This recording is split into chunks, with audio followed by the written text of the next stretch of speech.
Hello. Hi.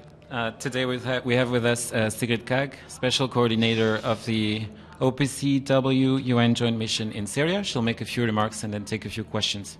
Ms. Kaag. Thank you very much. Hello, it's good to see you again. As you know, we just concluded a briefing, our monthly briefing of the Security Council. This follows actually a briefing we gave via VTC from Damascus just 2 weeks ago to discuss the progress. As you know, in terms of chemical weapons removal for onward destruction, including destruction in country, we've reached significant progress, 92%. However, there is concern, and that we've also expressed as a joint mission, that the remaining 8% is currently inaccessible due to the security conditions in country. It's very important, of course, that Syria completes the cycle, concludes. All efforts are being made, and with the Council we discussed different approaches to that.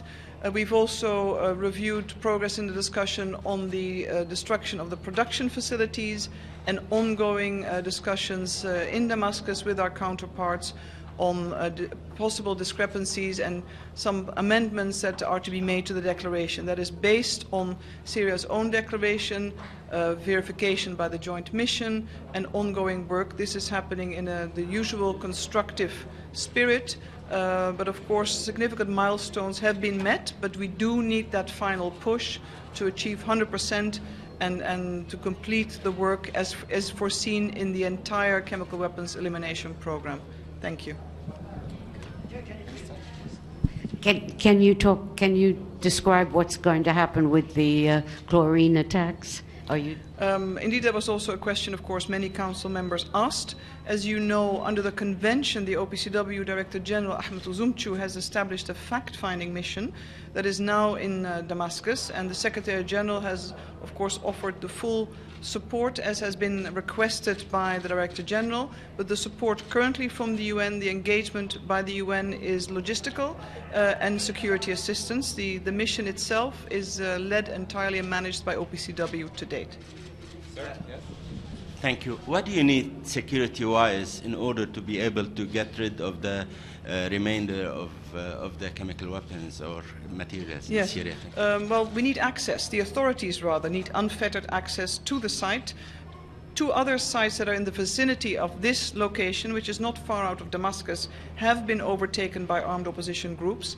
The roads themselves to the site are not reachable currently. Of course, it has serious implications for both arrival of joint mission staff, but also the authorities themselves, and for the safe extraction of the material for convoys to depart safely and securely.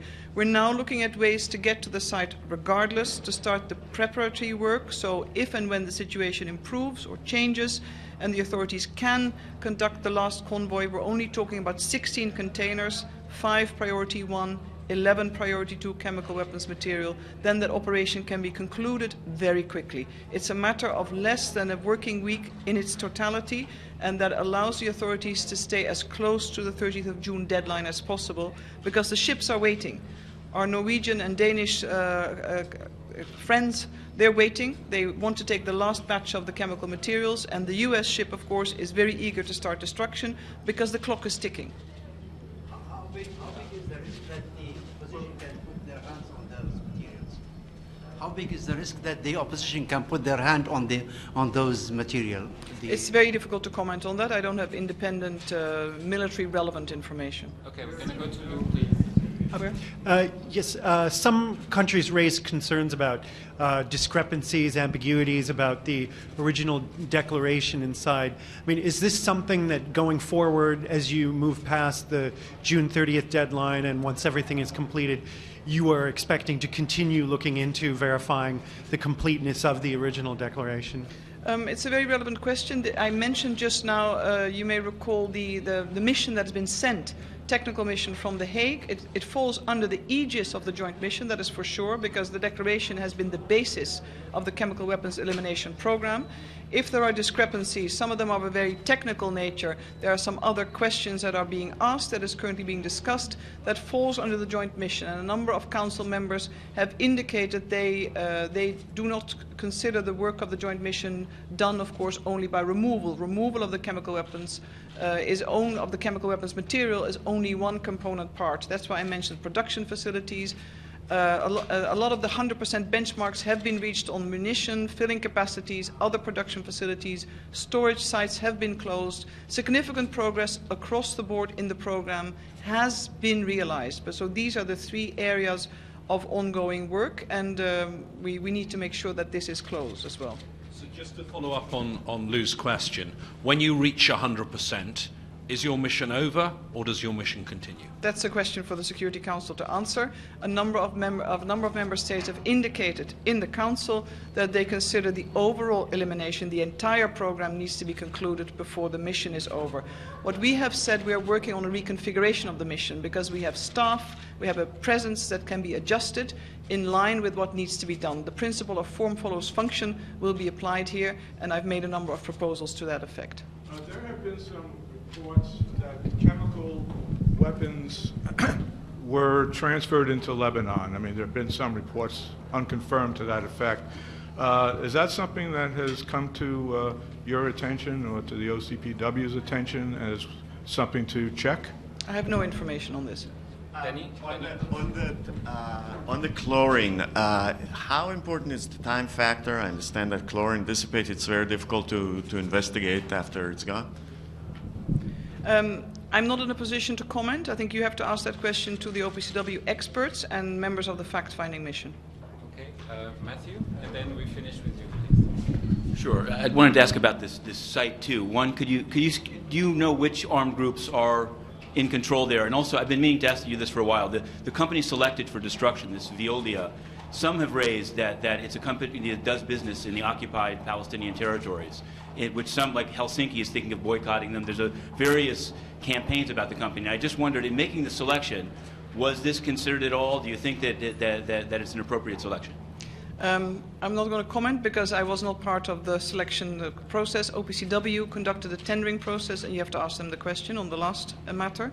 The first one, it's very difficult. The picture of which armed opposition groups are operating where is very diffuse. As you know, there are many alliances. The UN security team, both in Damascus as well as, of course, here, tries to monitor, but it's a shifting ground on a daily basis. However, we've made a strong plea, again in the Council, to urge all member states that may have any influence or leverage over any of the groups that operate in Syria to not conduct any activities that directly or indirectly impede the safe and secure removal, so to allow for the chemical weapons elimination program to be completed in a timely manner. And that remains an important call we continue to make.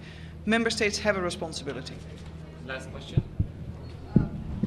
Just as a follow-up to that, have you yourself been in contact, or people from your staff been in contact with any of the major opposition groups to try and get some kind of a ceasefire so that the rest of this 8% can actually be removed from the site? For this last question, for this last 8% and the area where it's at, the situation, security conditions would not permit it, and the nature of the different groups also would not make it appropriate. In general, also through the offices of OGSR, we have often reached out, made it known when missions are traveling, to make sure that we do not find ourselves at the wrong place at the wrong time. However, as you know, it's a very challenging situation also for our humanitarian colleagues, and I think that that situation demonstrates itself. We rely entirely for our safety and security on the Syrian authorities, who've provided that consistently from day one of the start of this operation, as they do for the UN country team as appropriate. Thank you. Thank you. Thank you. No one's been held accountable for the hundreds killed last year. Does that put a damper on things? Sorry.